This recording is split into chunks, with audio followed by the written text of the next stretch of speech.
belajar sebelum mengajar.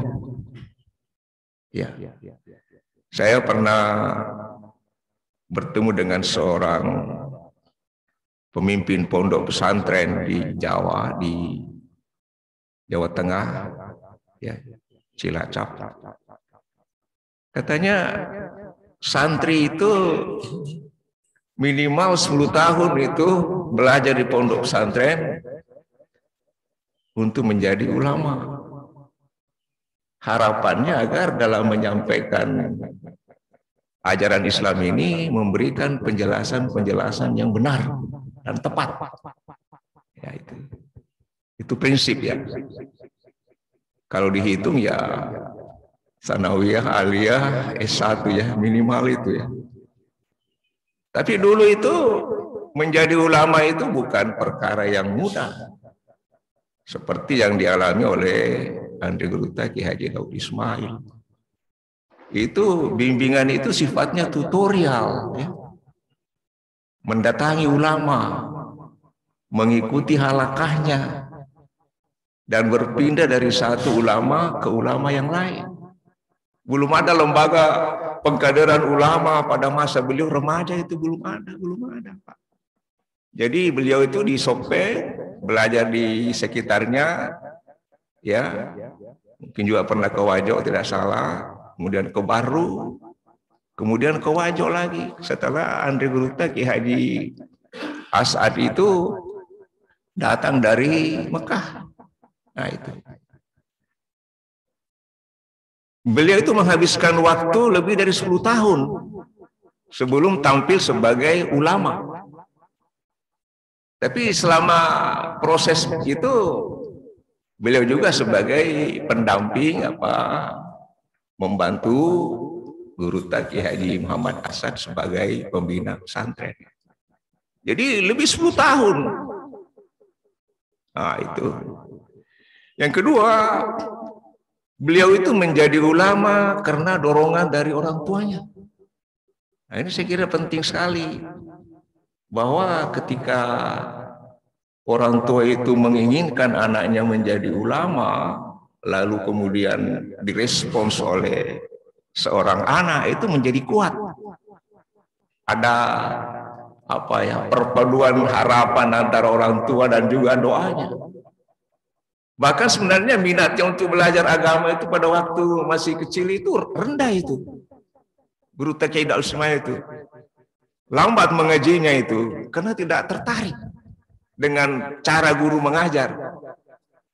Maka dicarikanlah guru mengaji yang pandai mengambil hati anak itu.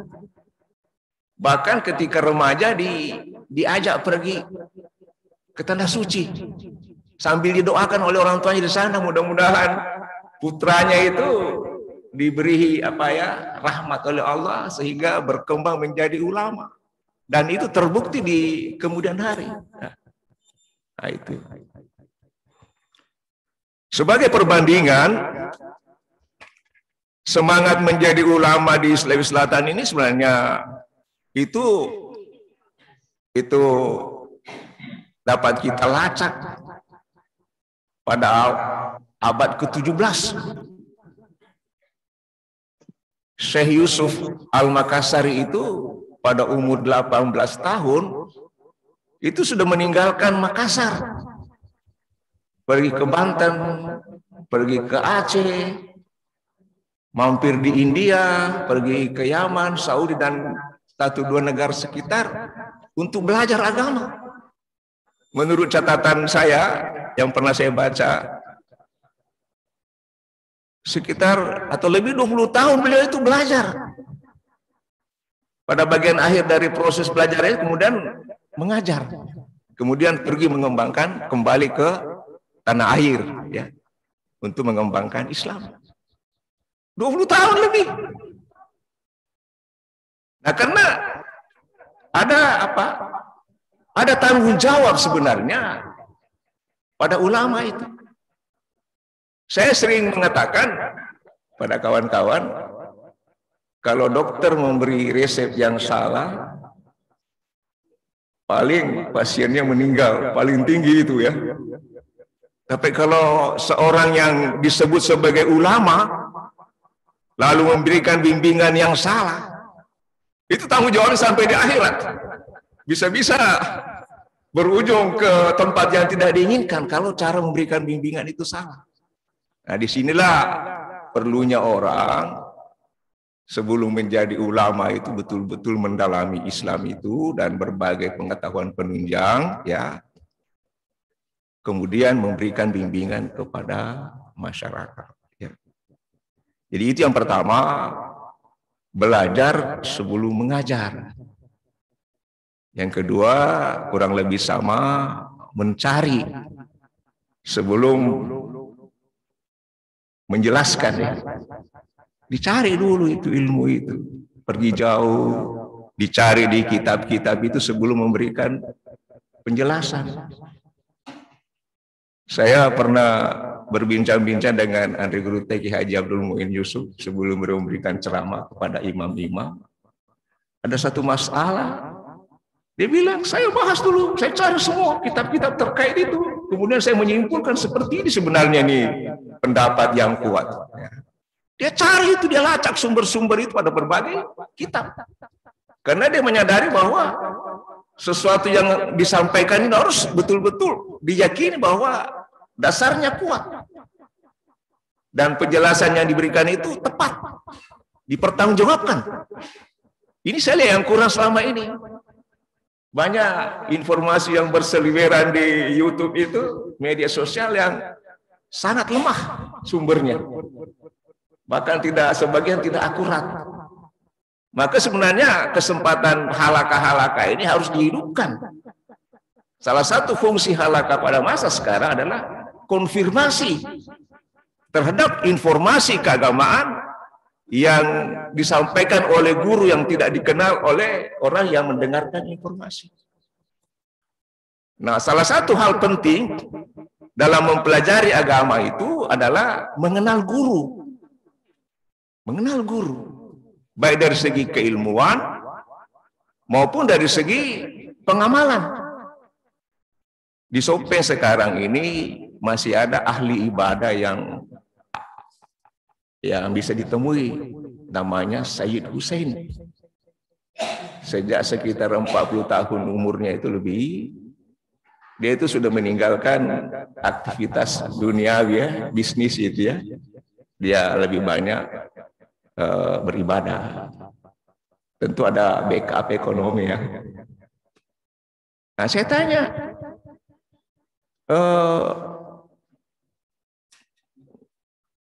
kalau puas saya itu belajar agama dulu itu dari mana? Dia bilang, sebelum saya belajar agama pada seseorang, saya lihat dulu ilmunya.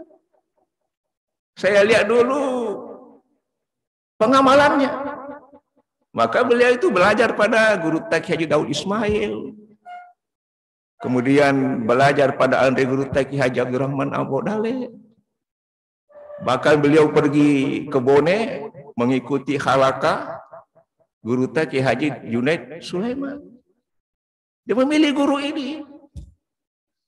Guru Teki Haji Daud Ismail terbukti ilmunya pada bagian akhir dari hidupnya membuat tafsir Al-Quran 30 juz dalam bahasa Bugis. Itu sebuah tanggung jawab menjelaskan Al-Quran seperti yang beliau fahami dengan sumber yang kuat. Dia sebutkan itu tafsir Al-Maraghi. Itu menunjukkan bahwa beliau itu mendalami bahasa Arab, mendalami ilmu-ilmu yang terkait untuk memahami Al-Quran, dan apa yang diketahui itu dipertanggungjawabkan, bisa dikaji, bisa dikaji. Itulah ulama. Dia bertanggung jawab dan bersiap untuk dikaji apa yang dia sampaikan itu. Itu ulama yang sungguh-sungguh itu. Dan yang berikutnya beliau mengatakan, saya lihat bahasa Bugis ini sudah banyak generasi muda yang tidak bisa baca itu aksara lontar. Sudah banyak generasi muda orang Bugis ini tidak bisa bahasa Bugis.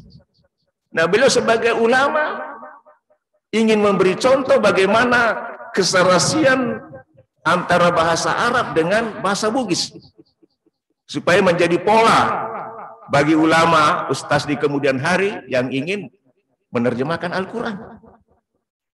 Visinya jauh ke depan. Yang kedua, supaya bahasa sebagai kekayaan budaya itu tidak hilang. Luar biasa ulama ini. Luar biasa. Pandangan-pandangannya jauh ke depan. Ya. Begitu juga Andre Gurta Ki Haji Abdul Muin Yusuf menulis juga tafsir dalam bahasa Bugis 30 juz juga. Mungkin pernah berkolaborasi dengannya, tapi beliau sebagai penulis utama. Dan di Indonesia ini tidak banyak ulama dari berbagai suku bangsa ini yang menulis tafsir Al-Quran yang panjang seperti itu, tidak banyak. Masih dihitung jari. Itu pun mungkin tebalnya beda-beda, tapi yang ditulis oleh dua ulama kita ini di Sulawesi Selatan itu tafsir panjang.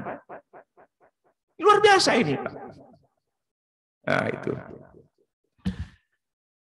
Jadi terkait dengan hal ini juga salah satu prinsip itu ya menghimpun informasi itu ya, pengetahuan itu sebelum dibagi ya. Nah, dia himpun ya. Sama dengan Andre Gurta Ki Haji Abdurrahman Ambodale. Beliau itu menulis buku pelajaran agama itu sekitar 30 judul. Sebagian dalam bahasa Arab, sebagian dalam bahasa Bugis, ada juga dalam bahasa Indonesia. Bahkan ada yang ditulis dalam bentuk syair.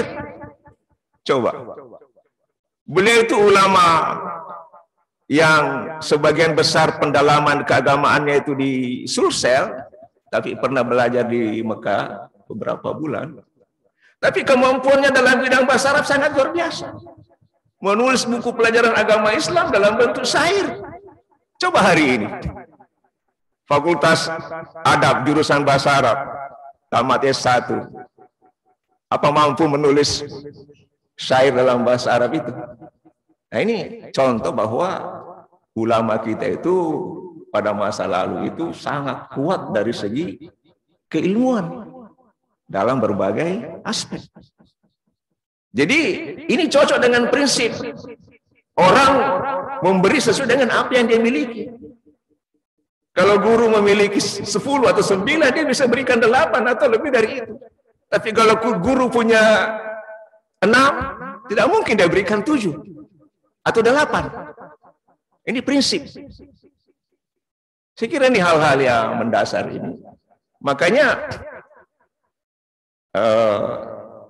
Al-Mukarram Said Hussein itu sekali-sekali ke Parepare, sekali-sekali ke Bone, bahkan menghabiskan waktu mungkin katanya sekitar 5 tahun itu sering pergi ke Bone mengikuti halaqah Guru Tajunaid itu. Beliau itu hafal Al-Quran. Guru Tambodale almarhum itu Allah yarham menghafal Al-Quran. Jadi beliau itu Said Hussein itu memilih guru, pembimbing agama, pembimbing spiritual, orang yang memang dalam ilmunya dan mengamalkan ilmu itu dengan sebaik-baiknya. Ya, contohnya katanya Guru Tajunaid itu orangnya sangat tawadu. Diundang ke rumahnya orang, adakan kegiatan keagamaan, beliau datang. Tawadu sekali. Kalau Guru Ki Haji Abdurrahman Ambodale itu orangnya kreatif. Kreatif sekali. Beliau itu mengembangkan organisasi Darud Da'wah wal Irsyad. Sebagai pemimpin yang pertama dan cabangnya sudah ada di beberapa provinsi di Indonesia termasuk Papua.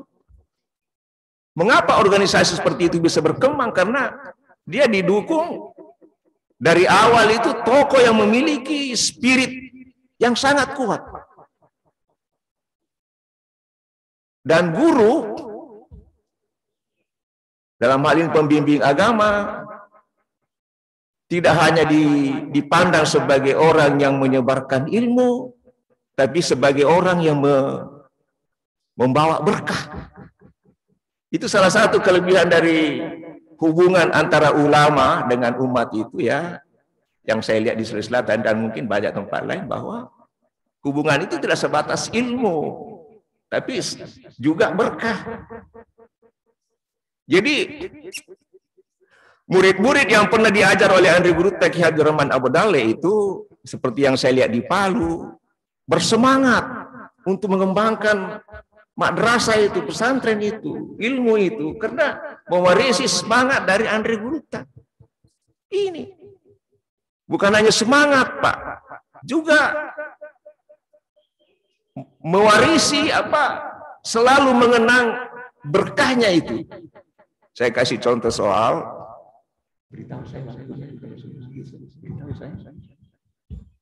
saya minta diberitahu waktunya kalau sudah habis ya. Waktu tsunami di Palu, ada seorang murid Andri Guru Ki Haji Abdurrahman Abu Dale, itu murid langsung, seorang ibu masih hidup. Waktu tsunami itu dia tidak tinggalkan rumah itu. Padahal di belakang rumah itu bergelimpangan mayat itu waktu tsunami. Dia yakin bahwa rumah saya ini membawa keselamatan buat saya dari Allah Subhanahu wa Ta'ala. Dia bilang di belakang itu ada kamar yang pernah ditempati Guru Abu Dale itu bermalam itu, coba. Jadi hubungan-hubungan seperti ini yang dikembangkan, bukan sebatas ilmu. Itulah yang membedakan kalau kita belajar di YouTube, belajar agama dengan halakah-halakah seperti ini.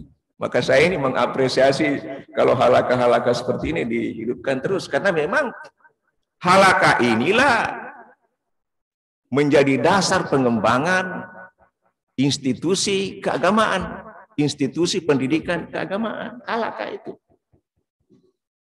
Allah yarham Andri Guru Ki Haji As'ad itu sebelum mendirikan madrasah pesantren itu mulai dengan halakah. Halakah di rumahnya, kemudian halakah di masjid. Setelah antusiasme belajar agama ini berkembang, banyak murid berbagai daerah, dibentuklah madrasah pesantren itu. Dan memang ya halakah ini menjadi salah satu medium atau metode teknik penyampaian pesan-pesan keagamaan kepada masyarakat. Saya ambil contoh lain, Syekh Yusuf Al-Makassari itu yang wafat menjelang akhir abad ke-17. Sampai hari ini sangat dihormati oleh umat Islam di Cape Town, Pak. Saya pernah ziarah ke makamnya tahun 2018 ya, Cape Town. Di sana umat Islam itu sebelum naik haji itu ziarah dulu ke makam Syekh Yusuf. Bukan apa-apa. Beliau datang ziarah itu berdoa kepada Allah disertai dengan rasa terima kasih. Dengan bantuan ulama ini kami mengenal Islam. Itu saja niatnya. Terima kasih kami mendapat hidayah karena ada ulama dari Makassar dan beberapa yang lain, terutama Syekh Yusuf itu pernah diasingkan ke sini sebagai tawanan politik. Dan dari situ kami mengenal Islam dan alhamdulillah kami semua menjadi muslim ya yang ada di sini ya, yang mendapat bimbingan keagamaan karena kedatangan beliau. Jadi berkah dari ilmu yang diajarkan, dari perjuangan itu yang diresapi oleh orang. Bukan sekedar belajar tambah 2 tambah 2 4 lalu hubungan guru murid sudah selesai, tidak. Itu ada hubungan ya, menyadari bahwa ilmu itu sebagai berkah. Jadi ilmu itu memang bisa dilihat sebagai fadl, sebagai karunia. Sesuatu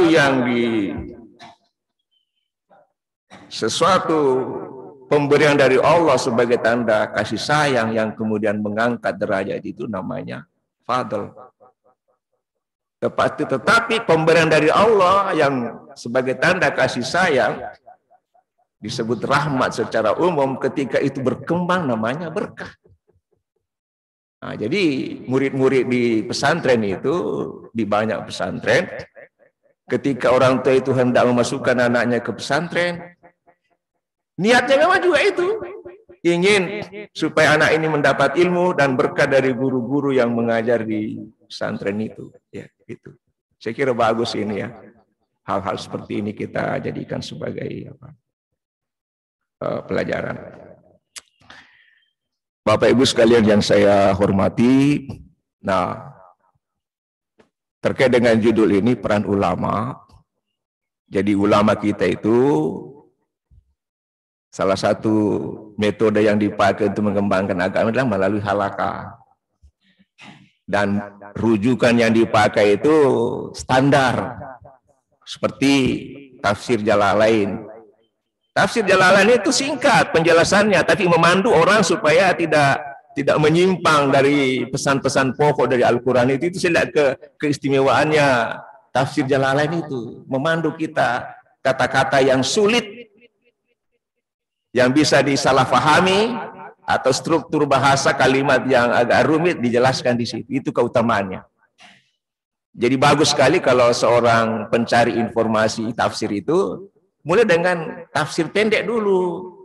Tafsir pendek, kemudian tafsir sedang, kemudian tafsir panjang. Itu bagus sekali. Dan itu sekarang sudah tersedia. Nah, ya. Dan tafsir Jalalain ini sudah ratusan tahun umurnya. 600 tahun lebih. Saya lihat di Aceh juga itu pernah dikaji mendalam. Bahkan saya pernah bertemu dengan tokoh Muhammadiyah, Aisyah. Dia bilang di rumah itu saya diajar oleh bapak saya mempelajari kitab, yaitu tafsir Jalalain salah satunya. Jadi ketemu dengan penganut mazhab yang berbeda, pengikut organisasi yang berbeda ini menggunakan rujukan, salah satu rujukan yang sama, itu standar itu. Nah ini menyenangkan sekali ini. Ya. Yang kedua, di Sopeng itu Andre Guruta, Kiai Haji Daud Ismail mengejarkan kitab Riyadhus Shalihin. Ya, ini juga kitab standar ini kalau orang belajar akhlak itu ya, pesan-pesan agama yang terkait dengan akhlak, memberi motivasi untuk beribadah dan banyak hal yang lain, itu Riyadhus Shalihin, bagus sekali itu.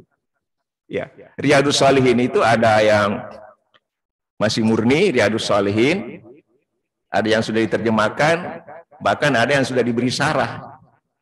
Nah, cuma sekarang syarahnya ini berwarna-warni sekarang ini. Syarah dari Riyadhus Shalihin ini berwarna-warni. Sama juga dengan hadis Arba'in. Itu penulisnya Imam An-Nawawi dari mazhab Syafi'i misalnya. Tapi yang mensyarah itu mazhab, bisa berbeda mazhab itu ya. Maka di sini lagi diperlukan penjelasan dari ulama itu. Satu kitab tapi penjelasannya berbeda, maka halaqah-halaqah seperti ini, nah ini bisa menjelaskan mengapa ini sumbernya sama tapi penjelasannya berbeda. Nah ini cara mengawal Islam yang membawa rahmat ini. Kalau di sana ada penjelasan yang ekstrim, bagaimana penjelasan yang di sana?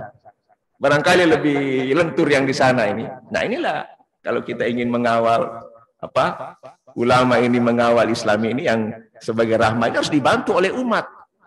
Disiapkan forumnya untuk kemudian didialogkan.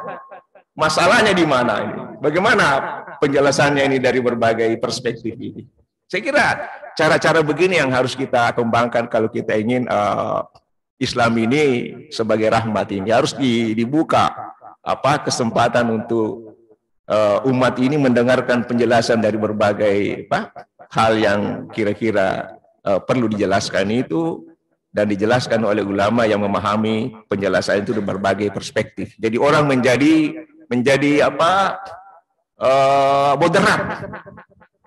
Dia memahami alasan tafsir syarah yang agak ekstrim, dan dia memahami syarah dari ulama yang lain yang perspektifnya berbeda dan wawasannya berbeda. Saya kira itu perlu satu hal yang sangat baik dilakukan. Masih bisa diambil.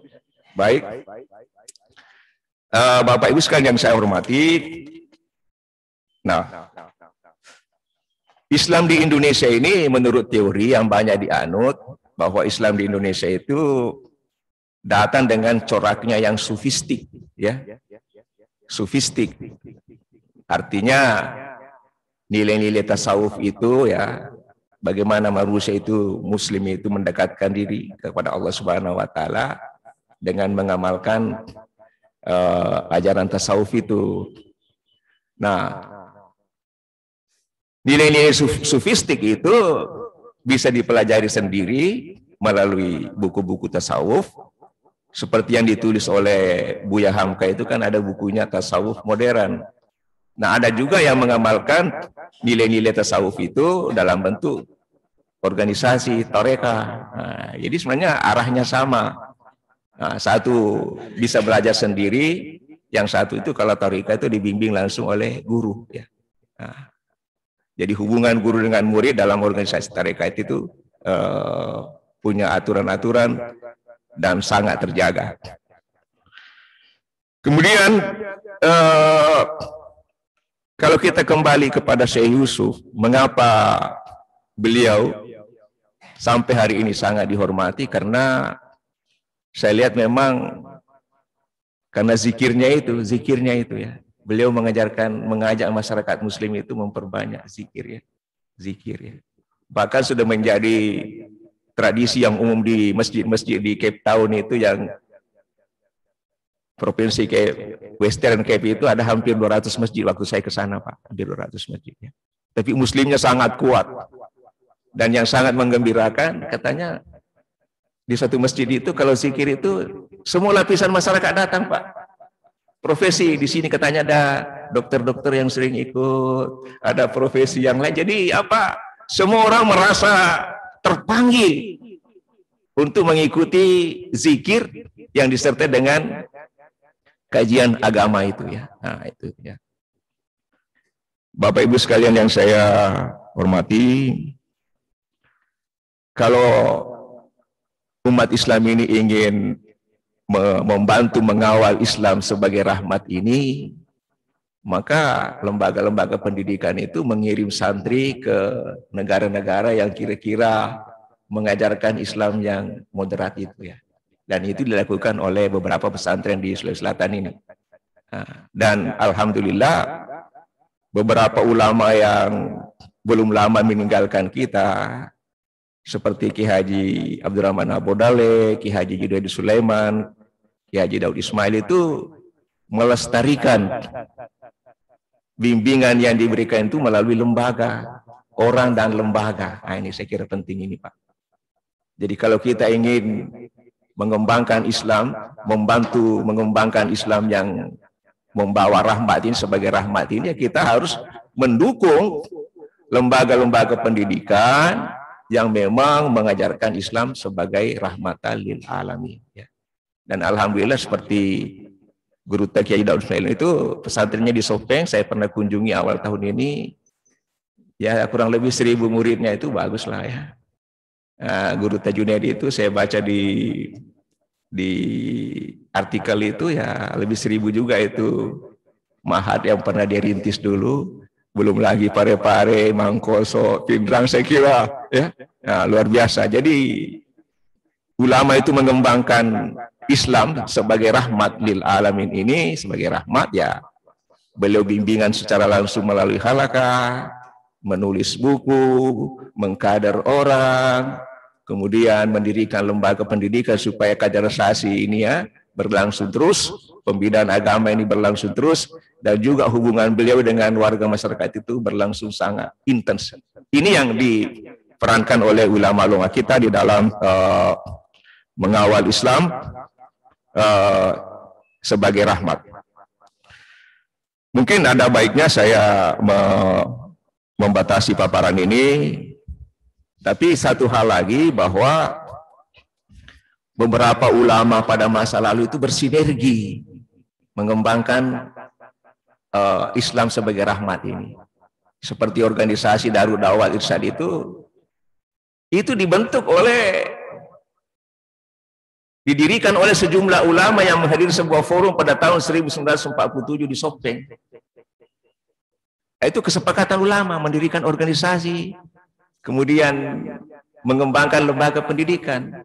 Jadi para ulama ini yang mempunyai pandangan yang moderat ini, Islam sebagai rahmat ini saling mendukung dalam rangka merespons kebutuhan umat pada masanya.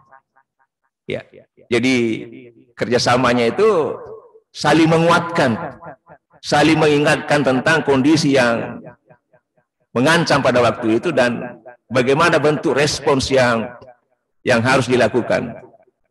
Saya kira bagus sekali kalau ulama ke depan ini ya bersinergi terus ya.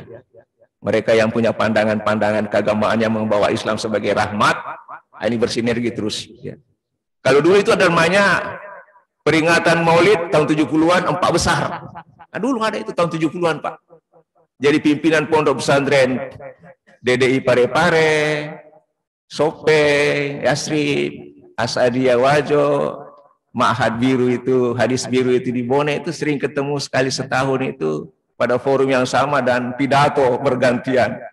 Jadi luar biasa, Pak. Ya, mereka ada apa ikatan ya, kerjasama untuk membina umat ini. Ya, terakhir. Ya, pada masa lalu tahun 70-an itu ada media yang sangat kuat menyebarkan Islam sebagai rahmat ini. Salah satunya itu majalah Asadiyah. Itu dibaca di desa-desa itu, Pak, yang berbahasa Bugis itu ya. Nah, sekarang saya tidak tahu kondisinya. Nah, itu sangat peranannya sangat besar pada masa lalu itu ya. Orang-orang yang ingin belajar agama secara otodidak itu tinggal berlangganan saja itu majalah Asadiyah itu. Bagus sekali. Yang kedua ada radio-radio pada masa itu ya tahun 70-an itu ya didengarkan oleh masyarakat. Di Parepare itu ada apa? Suara Mesra itu, Masjid Raya itu ya ada.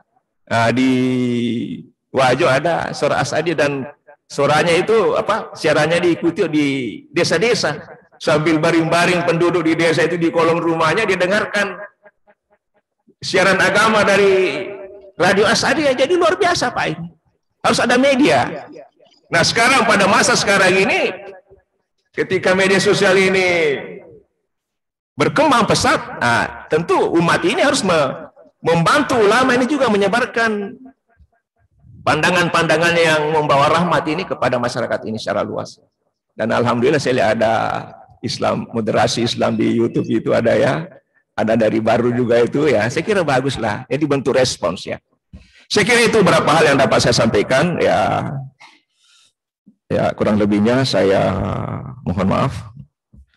Mungkin ada diskusi ya. Wa taufiqi illa billah alaihi tawakkal. Assalamualaikum warahmatullahi wabarakatuh. Terima kasih, Prof. Demikian tadi penjelasan tentang eksistensi ulama sebagai pewaris Nabi dan sekaligus dari ulama-ulama lah sampai kepada kita memahami Islam, kita melaksanakan Islam dengan berbagai petunjuk-petunjuk kita dapatkan dari agama hidup seperti ini.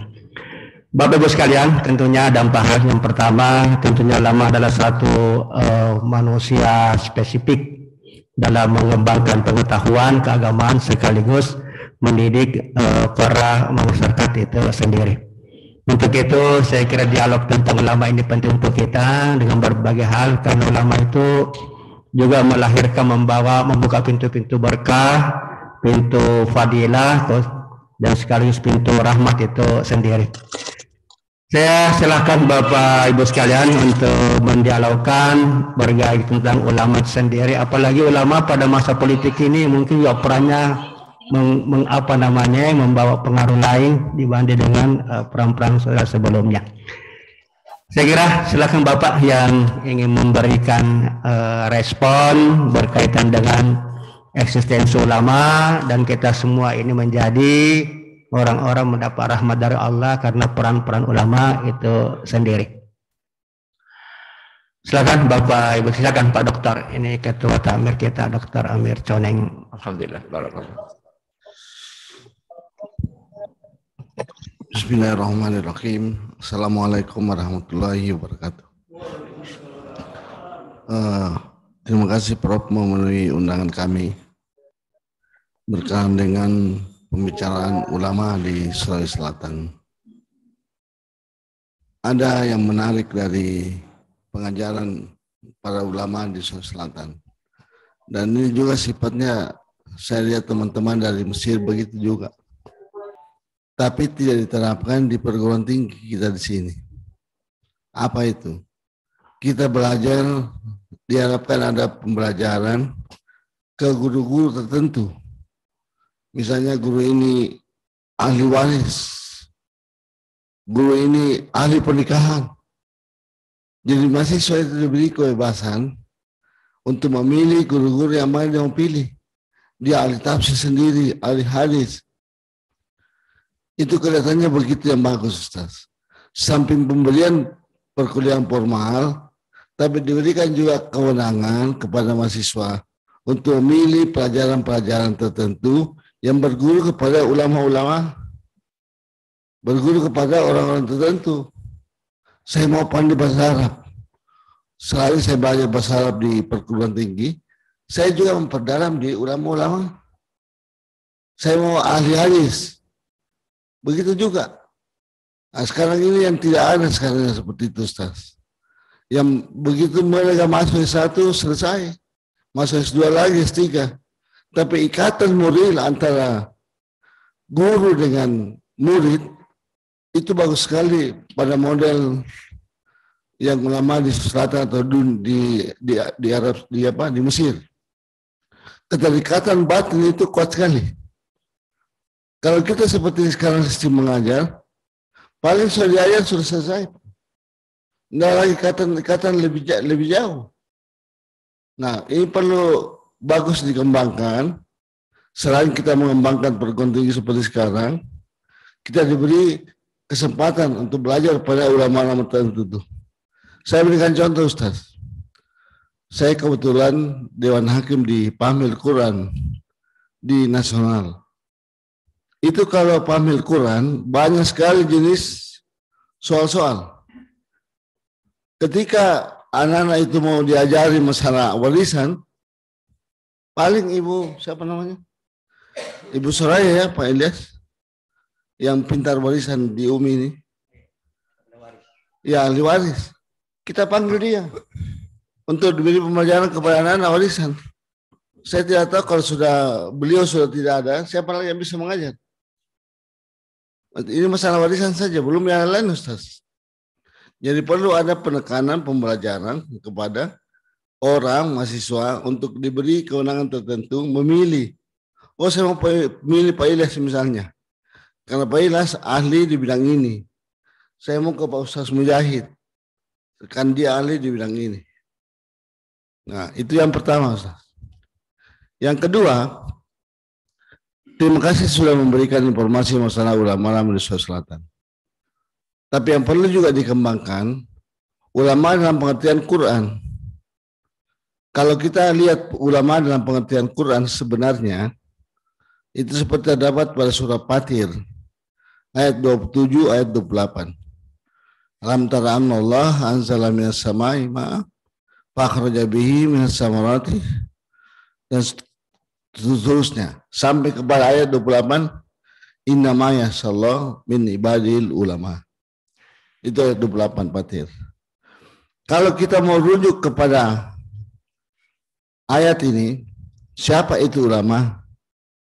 Ulama yang dimaksud oleh Al-Quran, dia ahli-ahli di bidang umum, ahli dalam bidang air, ahli di bidang geologi, ahli di bidang tanah, ahli di bidang tumbuh-tumbuhan, ahli di bidang hewan-hewan, wa minal jibali jadum bidun, ahli di bidang vulkanik, dan seterusnya. Tapi mereka semua ulama-ulama yang dimaksud tadi itu, innamaya sallallahu min ibadil ulama. Dia takut kepada Allah. Orang pertanian, bagus dikembangkan pertanian, tapi dia takut hasil kepada Allah. Orang perikanan begitu juga, hasil kepada Allah. Dia takut kepada Allah. Nah, pengertian ulama ini yang tidak dikembangkan di Sulawesi Selatan. Kalau kita saya lihat tadi informasinya, hanya orang-orang tertentu di bidang agama. Bagaimana kita menyiapkan dua lembaga ya, satu lembaga yang berada di bidang agama saja, dia dikembangkan kepada muridnya untuk mengembangkan pelajaran. Yang lain lagi, satu di bidang umum, tapi diberi pengertian tentang khusyuk itu. Dia memahami tertentu, kajian-kajian tertentu dalam Islam. Sehingga bisa ulama selatan ini berkembang. Bukan hanya di bidang agama saja, tapi di bidang umum juga. Tapi mereka tahu tentang keislaman yang besar. Saya kira demikian, Ustaz. Terima kasih. Assalamualaikum warahmatullahi wabarakatuh. Waalaikumsalam warahmatullahi wabarakatuh. Ulama-ulama kita mengajarkan paham dari segi fikih melahirkan norma-norma, dari segi tasawuf melahirkan etika, dari segi matematika melahirkan ilmu warisan, dan sekaligus pengamalan-pengamalan itu sendiri. Juga nanti menarik untuk dikupas tentang berkaitan pengajaran-pengajaran para ulama-ulama kita. Ya. Baik, siapa lagi? Ada nih Pak Prof Mir. Masih ada. Silakan Pak Prof. Iya, terima kasih banyak. Alhamdulillah. Assalamualaikum warahmatullahi wabarakatuh. Assalamualaikum warahmatullahi. Bisa bergabung saya sementara di Majene ini, Pak. Oh, subhanallah. Insyaallah. Di Majene. Kemarin dapat tugas di Masjid Imam Lafio untuk khutbah. Jadi tinggal alhamdulillah bisa bergabung. Saya agak terlambat tadi. Ini menarik sekali, Pak Prof, menarik sekali ini temanya. Peran ulama dalam menghadirkan Islam sebagai rahmatan lil alamin. Tadi sudah disampaikan Pak Amir, saya kira betul. Saya biasa katakan begini, harus kita kembali mencari atau meredefinisi ulang siapa sih itu ulama dan apa sih sebenarnya ilmu berdasarkan dengan ilmu umum itu kan terjadi setelah ilmu kan. Nah, disinilah mungkin rananya bagaimana kita mencoba mengembalikan dalam tanda petik yang saya bahasakan sekarang dengan spiritualisasi keilmuan, kembalikan ruh ilmu itu bahwa antara ilmu ayat kauniyah yang kita kaji yang menghadirkan ilmu pertanian, ilmu-ilmu lain itu harus dibungkus kembali dengan apa kata Tuhan, apa kata budaya di dalam ilmu itu. Nah ini. Nah, Islam sebagai perang kehidupan memang ujungnya kan lil alamin. Nah, strategi sudah lengkap panduannya.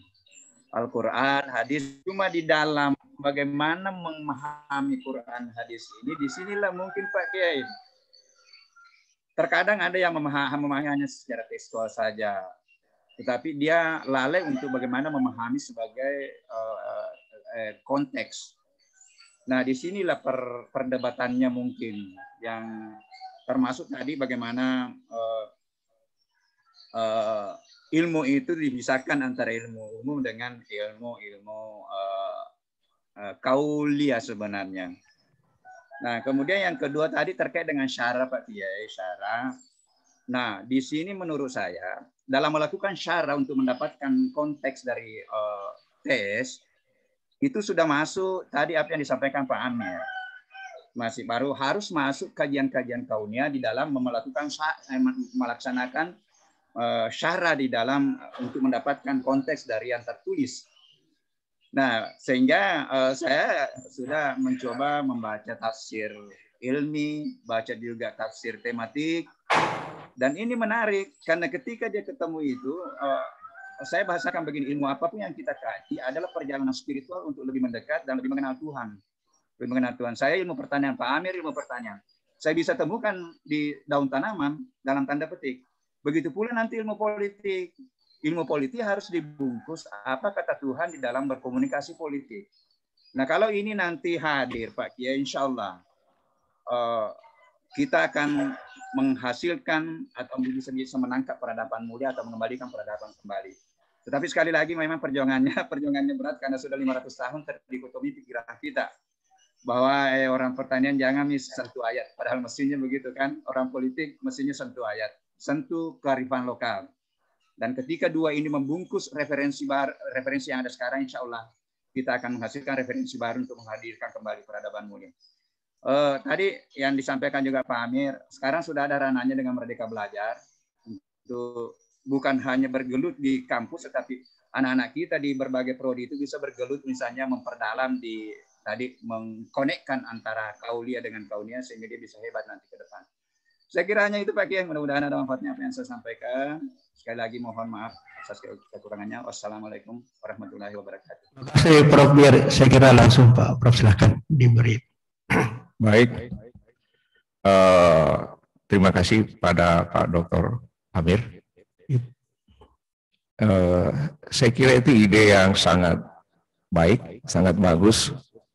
Kalau perguruan tinggi Islam ini memberi kesempatan kepada para mahasiswa untuk mendalami ilmu tertentu dari pakar tertentu, ulama tertentu.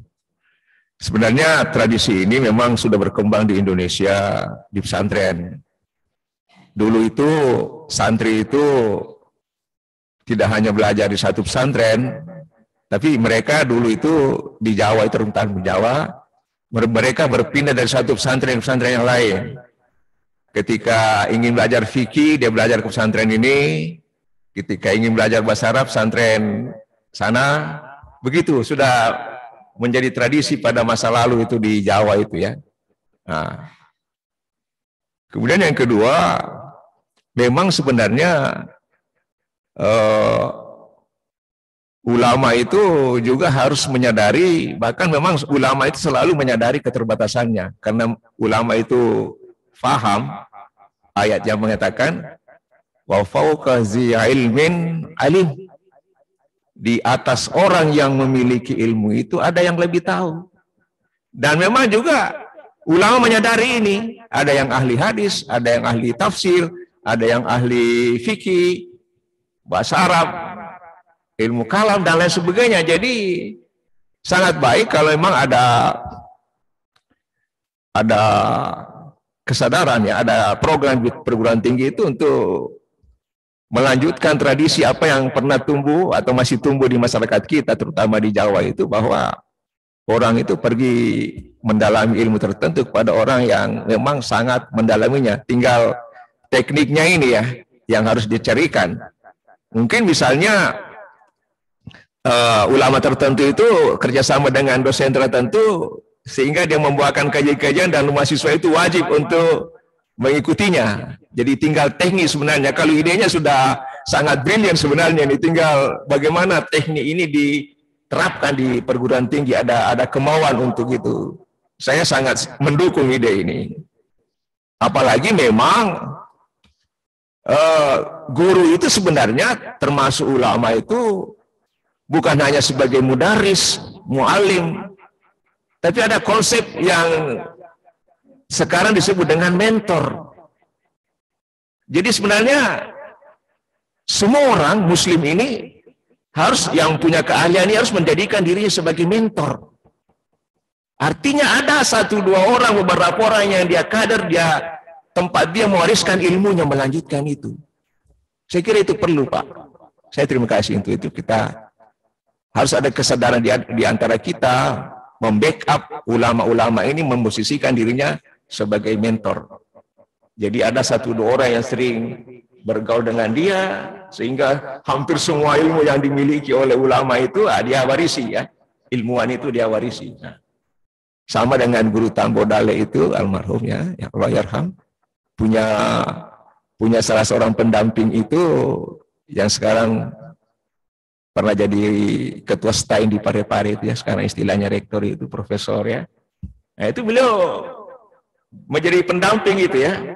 Tapi mungkin juga tidak seintens itu. Tapi harus ada upaya dari ulama ini dan semua pihak Islam ini, Muslim ini yang punya keahlian, keterampilan untuk menjadi mentor bagi beberapa orang yang lain.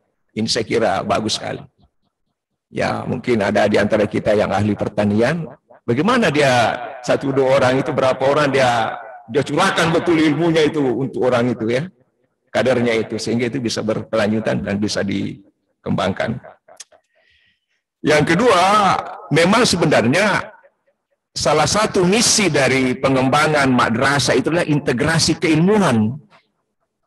Integrasi keilmuan itu dimulai dari TK, SD, madrasah ibtidaiyah, sanawiyah, dan integrasi keilmuan itu pada tahap awal di TK itu Raudatul Atfal itu dimulai dari situ. Ketika guru-guru Raudatul Atfal itu mengenalkan, ini gambar masjid, ini ustaz pakaiannya ustaz seperti ini perempuan muslimah pakai pun kena untuk saya, sebenarnya sudah masuk ke integrasi keilmuan itu pada tahap awal itu sebenarnya. Nah, kemudian masuk di madrasah ibtidaiyah, madrasah sanawiyah, madrasah aliyah, itu sebenarnya adalah suatu fase, satu tahapan di mana guru-guru agama itu meletakkan dasar-dasar ilmu agama di samping ilmu umum. Kalau di madrasah sanawiyah atau aliyah itu 70% umum, 30% agama kurang lebih ya. Begitu juga di fakultas umum di UIN, kalau fakultas tarbiyah itu 70% agama itu ya, terkait dengan pendidikan, 30% agama. Kalau jurusan syariah itu terbalik, 70% agama, 30% umum. Dan sebenarnya harapan kita ke depan dengan lahirnya Universitas Islam Negeri ini adalah integrasi keilmuan itu pada melahirkan produk. Nah, bagaimana ahli fikih itu, dosen-dosen fikih itu berkolaborasi dengan doktor-doktor atau profesor yang mendalami ilmu tertentu dalam mendalami ayat-ayat tertentu dari Al-Quran ini. Jadi sebenarnya ide dari pendirian Universitas Islam itu atau harapan kita ke depan adalah bagaimana ilmuwan-ilmuwan muslim ini melahirkan produk hasil pemikiran, hasil pengkajian atau melakukan pengembangan dengan mengacu kepada Al-Quran. Dan ini sebenarnya sudah jalan, Pak. Kementerian Agama itu beberapa tahun terakhir berkolaborasi dengan Lembaga Ilmu Pengetahuan Indonesia. Bagaimana pandangan Al-Quran tentang air, tentang langit, tumbuh-tumbuhan itu sudah digali, sudah pernah dikerjakan itu, Pak. Ahli-ahli terkait dari Lembaga Ilmu Pengetahuan Indonesia dan yang lain bekerja sama dengan ulama itu menggarap ayat tema-tema tertentu itu, Pak. Dan itu hasilnya sudah bisa dibaca. Jadi ke depan itu sebenarnya memang dibutuhkan adalah ijtihad kolektif. Ya, ijtihad kolektif dalam arti atau kolaboratif ya. Nah, bolehlah istilahnya begitu. Jadi bukan lagi tafsir yang dilakukan oleh perorangan, tapi dia di backup oleh ulama-ulama atau pakar yang lain. Dan memang sekarang ini berkembang apa yang disebut dengan tafsir tematik. Dulu memang sudah ada, tapi tidak begitu berkembang. Tapi mengerjakan tafsir tematik itu berat, Pak. Satu konsep saja, seperti saya, pernah menggarap satu konsep saja, satu kata saja dalam Al-Quran, sabar itu diperlukan waktu. Saya mengerjakan itu 4 tahun, Pak. 2 tahun itu serius, selebihnya 2 tahun tugas-tugas yang lain. 2 tahun lah saya kerjakan itu, Pak. Karena pertanggungjawaban berat. Kalau satu kata itu diulang 190 kali misalnya, harus dicari satu-satu itu, Pak. Dicari padanannya, dicari lawan katanya, dicari konteksnya. Jadi tidak banyak orang yang bisa melahirkan kajian tafsir tematik. Karena metodologinya sangat ketat, Pak. Dan pertanggungjawabannya sangat tinggi. Tidak boleh ada hal yang terlupakan dari sebuah konsep. Nah, di sini masalahnya. Makanya tidak banyak orang yang masuk ke menggunakan metode, pertanggungjawabannya berat sekali, Pak. Kalau tafsir tahlili itu, ya apa yang terlihat di situ yang dijelaskan itu aman itu. Tapi kalau menyebut sebagai tafsir tematik lalu ada yang terabaikan, ada yang tidak terlihat, itu ya kurang sempurna. Nah, itu, Pak. Jadi memang proses untuk sampai kepada kajian tematik ya yang kuat memang harus memadukan sejumlah orang dari ahli agama, maupun ahli umum. Tapi tidak mudah dikerjakan ini, Pak. Kalau dari perguruan tinggi umum yang ilmuwannya itu tidak punya dasar-dasar agama, itu tidak nyambung juga ini, Pak. Begitu juga kalau ahli agama yang tidak punya dasar-dasar pengetahuan umum, tidak nyambung juga.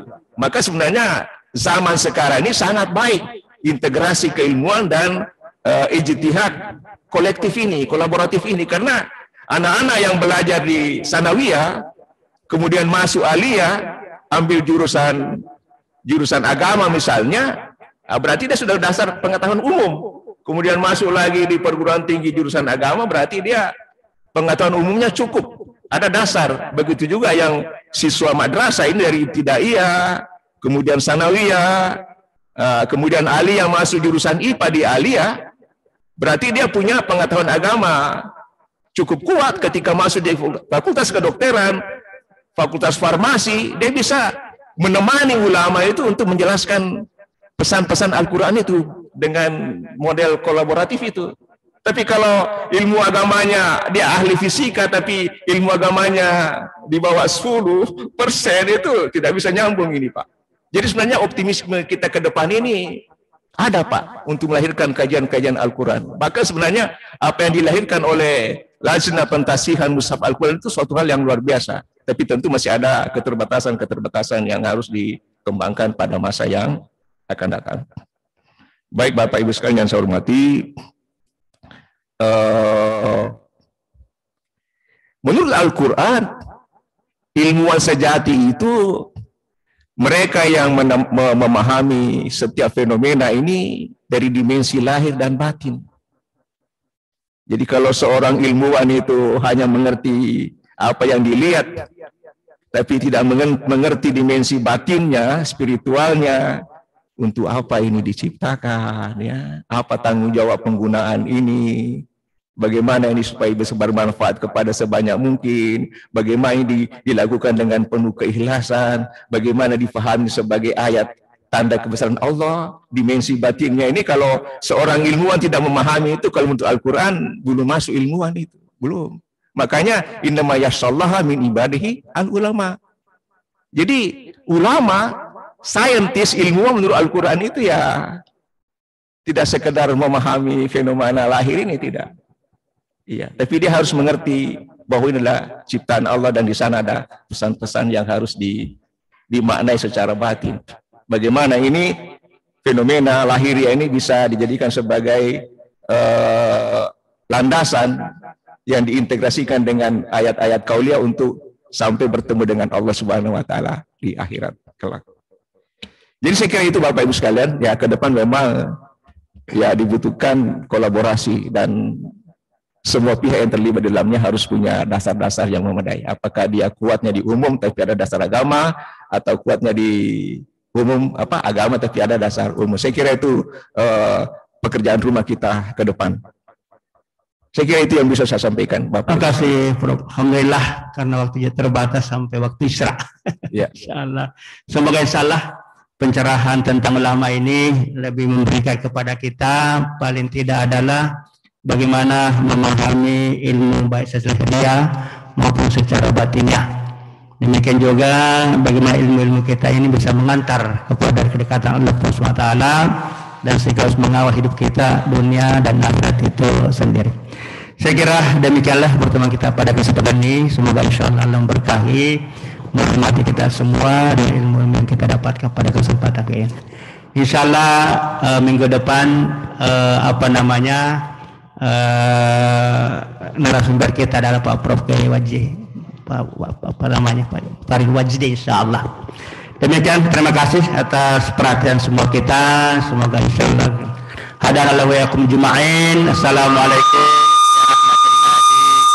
warahmatullahi wabarakatuh.